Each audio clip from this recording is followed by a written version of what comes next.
Okay, class, thank you so much for bringing in your valuable objects from home and sharing it with one another and with me. It was really interesting to find out what's important to you and your family. Now, who can think of the word for a valuable object that's been in a family for several generations? And remember, generation is all of the people born and living around the same time. What's our word for that? Yes, Stephanie? Heirloom. Okay, so an heirloom is a valuable object that has belonged to a family for several generations. Does this remind you of anything? It reminds me of the book that we've been reading. What's the title of our book, Jennifer? The Keeping Quilt. Very good. And who is our author? Jonathan Patricia Polacco. And who can tell me what heirloom we've been discussing in our book? That's right, this quilt, the keeping quilt, is the family heirloom which keeps getting passed on from one generation to the next. Now let's go over one of the passages from our story. On Friday nights, Anna's mother would say the prayers that started the Sabbath. The family ate challah and chicken soup. The quilt was a tablecloth. Anna grew up and fell in love with great-grandpa Sasha. To show he wanted to be her husband, he gave Anna a gold coin, a dried flower, a piece of rock salt, all tied into a linen handkerchief. The gold was for wealth, the flower for love, and the salt so their lives would have flavor.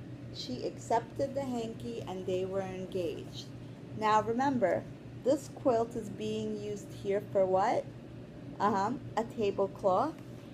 And it makes a reappearance in this part of the story. And what is the quilt being used for?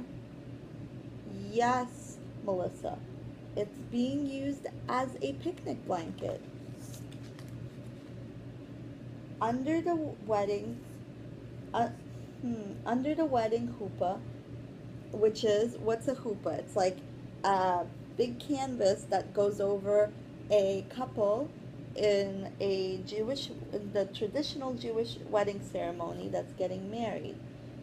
Sasha promised each other love and understanding. After the wedding, the men and women celebrated separately. So what did this quilt become? Who remembers the word? Yes, Stephanie. Chuppah. And this is the family gathered under it. Then again, the quilt makes a reappearance as a blanket. This part of the book. And we move several generations forward.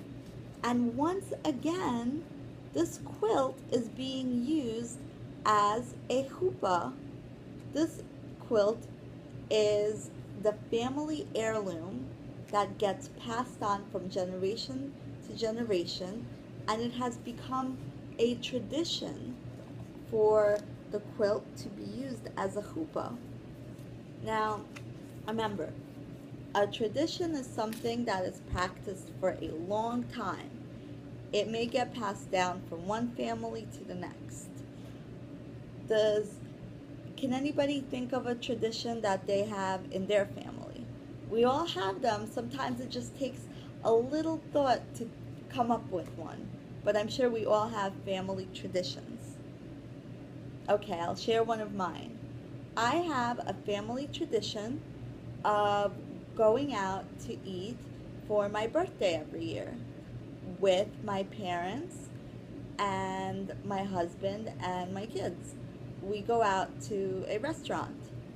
Can anybody else think of a tradition that they have in their family? Yes, Alex. Okay. Alex said that he has a tradition of going shopping at a supermarket every Saturday with his parents. Melanie?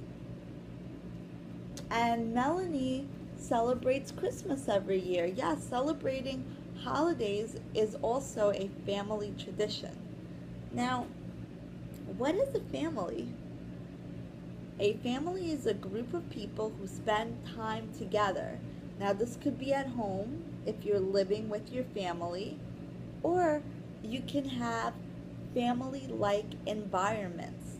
Can anybody think of another family that they have? A family like environment where we're all spending time together? Yes, like in our classroom.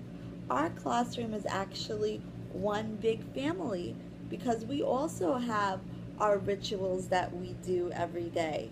We all eat lunch together, we have circle time together, we do story time together. So our class functions as a family as well.